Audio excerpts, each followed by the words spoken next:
What is going on, golf fans, and welcome back to another episode of the Press Podcast. I'm your host, Jeff Hartman, on this Wednesday show where we take a look ahead to the upcoming tournament, in this case, the Charles Schwab Challenge. It's going to be at Colonial Country Club in Fort Worth, Texas. Before we take a look ahead, though, we always have to take a look back. That's what we always say here on the Press Podcast, because I am a man who deals with accountability. And if you're going to make a pick, you own it, whether you win or you lose. And I've openly stated I don't win every pick. I lose more than I get right.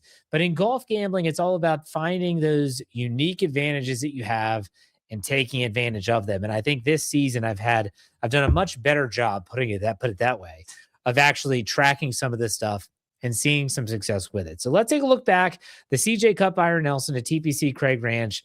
You listened to yesterday's podcast, the Fairways and Dreams podcast, talked about Wyndham Clark winning. I did not have Wyndham Clark anywhere on my radar. He had not been playing great golf per se this season.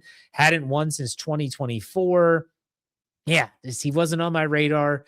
So we did not take him. But let's go over the odds, though.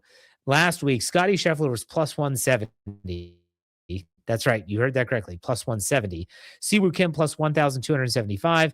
Jordan Spieth plus 1,750. Brooks Koepka plus 2,500. And Keith Mitchell plus 3,700. So what do we have with our picks? I took Scotty Scheffler as my favorite, even at plus 170. And I know that kind of pained me to say that, but at the same time, it felt like a smart play. He finishes third, solo third. This guy's like a top five machine. If he doesn't win, he's going to be in the top five. And so I know in the PGA Championship he wasn't, but still, I think that's here. 4 out of the last 5 tournaments he's played in, he's finished in the top 5. So Scotty finishes third, but that does not cash our favorite pick. Long shot. I took Keith Mitchell, plus 3,700. The dude played lights out, finishes solo 5th.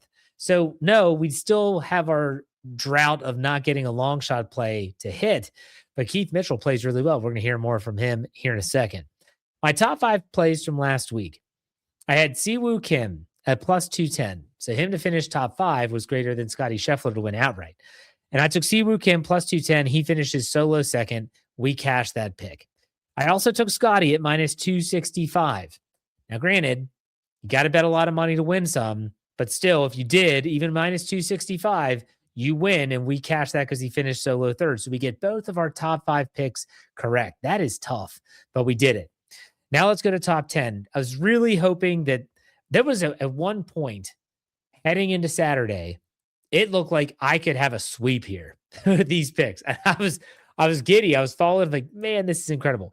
My top 10 picks slowly dissipated and let me down a little bit. I took Jordan Spieth, Texas native, at plus 144. He finishes tied for 19th, and he had a really, really bad day on Saturday. And that kind of did him in. He played well on Sunday, but it was too little too late. Top 20, but we had him top 10, so that's why we missed that one.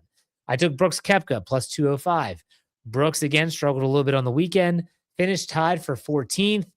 So close. So close to being in that top 10 range, so we don't get any of our top 10 picks correct. But then we redeem ourselves with top 20. Keith Mitchell, I had him as a top 20, took the long shot, put him there top 20, plus 126 odds, and he cashes for us as a top 5 finisher. So we have a plus 126 victory. And then I went with my gut pick of the week. I've been doing this with top 20 plays. My second top 20 play, I was like, okay, who's my gut pick? I went with Tony Finau. The guy's got too much game to be as bad as he's been playing. His putter, he's switched a bunch of times. Tony Finau plus 290, top 20. He finishes tied for 6th. We cashed that play. So right out of the gate, folks, we got 4 out of 8 picks. We're batting 500. That's awesome. I view this like baseball averages. If you get a hit 3 out of 10 times, you're batting career 300, you're going to be in the Hall of Fame. We just batted 500 for the tournament. I'm happy. And it's not the first time we've done that this year. So we're really happy with my picks in the top 8. My bonus, not so much. Took the double of Scotty or Siwoo Kim, close to coming to fruition, but doesn't. And I took Scotty as the top U.S. golfer and Wyndham Clark as a U.S. native. He was the winner, so therefore that doesn't cash either. So 4 out of 8 for our top 8, the ones I care the most about, and over 2 on the bonus plays. So pretty good tournament last week. Let's go to this upcoming week, the Charles Schwab Challenge. Again, Colonial Country Club in Fort Worth, Texas. Par 70, 7,289 yards. So not a long golf course based on current PGA standards. let's take a look at the past winners. 2025, Ben Griffin. 2024, Davis Riley. 2023, Emiliano Grillo. And 2022, Sam Burns won. So let's take a look at the odds now. Again, not a strong field. Most players are going to be vying for, okay, where are they going to come back to play before the U.S. Open? The odds, Ludwig Oberg, plus 1,000. He's the odds-on favorite. Russell Henley coming in second, plus 2,000. Robert McIntyre, Bobby Mack at plus 2,050. Ricky Fowler at plus 2,400. And Justin Thomas rounding out the top five at plus 2,500. So let's take a look at the picks. All right, so for our picks, I'm going to go with Ludwig Oberg. Ludwig Oberg at plus 1,000. I'm going to go all the way back to when we talked about his play at the Players when he was leading going into Sunday and he faltered. And I thought, okay, what's this guy going to do? It's going to tell us a lot about him and his makeup. He's bounced back, played good golf. He's been top 10 the last 2 times he's played. I like Ludwig to have a really good chance to win this tournament. I'm taking him as a favorite at plus 1,000. Now, the long shot, I'm going to go with Hideki Matsuyama. It's not like Hideki's won here recently, so it's not like there's something to draw from, but I feel like Hideki is kind of in that Tony Finau category. He's just too good to struggle as much as he has been. Plus 3,100, I like Hideki Matsuyama to be my long shot play of the week. Let's go top 5, top 10, and top 20. Top 5, Justin Thomas, who was the leader in the clubhouse of the PGA Championship after shooting, I believe, a 4th round 65. He is my first top 5 play. And I've got him at plus 500 odds. Really good odds on a guy who's coming off of a week off. I think he needs it, still recovering from his back injury. JT at top 5. We'll see if it plays out. Maybe it's a little bit of a hunch or a little bit of a flyer. I don't know. I got a hunch that maybe Justin Thomas has some game left, and he typically plays well south of the Mason-Dixon line. Now let's go to Ludwig Oberg. We're going to take him also as a top 5 play at plus 225. So top 5 plays, Justin Thomas, Ludwig Oberg. Top 10, I'm going to go with last year's champion, Ben Griffin. Plays the course well, had success there. I think that matters. Ben Griffin's plus 240 to be in the top 10. I'm taking it. And I'm also going to go with last year's U.S. Open winner, J.J. Spaun. J.J. Spaun won the week before the Masters, so he's already won on tour this year. Plus 290 to be in the top 10. This field, while a little bit stronger than last week's field at the Byron Nelson, still not really strong. And so J.J. Spaun, if he's able to play even close to where you consider his game to be, he's got a good chance. So my top 10 picks, Ben Griffin and J.J. Spaun. My top 20 plays, let's go with Ricky Fowler. Ricky Fowler is plus 110 to be in the top 20. He's been playing better golf, was in the mix for the PGA Championship. And then let's go with Hideki Matsuyama. This is my gut pick of the week.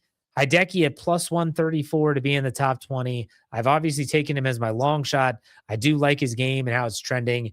And so there you have it. I'm going to go with Hideki Matsuyama. Now, I'm going to go with the bonus plays. Let's go with double and triple. Ludwig Oberg. He was obviously my favorite, or Justin Thomas to win. If Ludwig or Justin Thomas, JT wins, plus 710, we cash. The triple, Ludwig, Russell Henley, or Ben Griffin win. That's plus 490. So I really like those 2 plays. And I'm going to go with the margin of victory. And for some reason, I was drawn not just to the odds, but I was drawn to the 3-shot margin. That is plus 610. Plus 610. So the margin of victory, 3 shots, plus 610. That's one of those situations where you're like, man, I'm going to go with that. Is there something about it? I don't know what it is drawn to me. So there you have it. And again, if you want to see these, because I understand if you're listening to this, maybe you're walking, running, jogging, golfing, whatever, driving. I don't want you writing these down while you're doing any of those activities. Go to Forbes.com. I will have this article published today, Wednesday. And if you don't know how to find it, find me on Twitter. Find me on social media. So Twitter is at jhartman, HARTMAN_PIT. And on Instagram at @thegolf_life. And you can find the links there and you can go ahead and get yourself seeing those odds and why I think what I think. But that does it for me. We finish these up. Be safe, be kind, and God bless. I'll be back tomorrow with a 2-man scramble. In the meantime, take it easy. We'll see you later.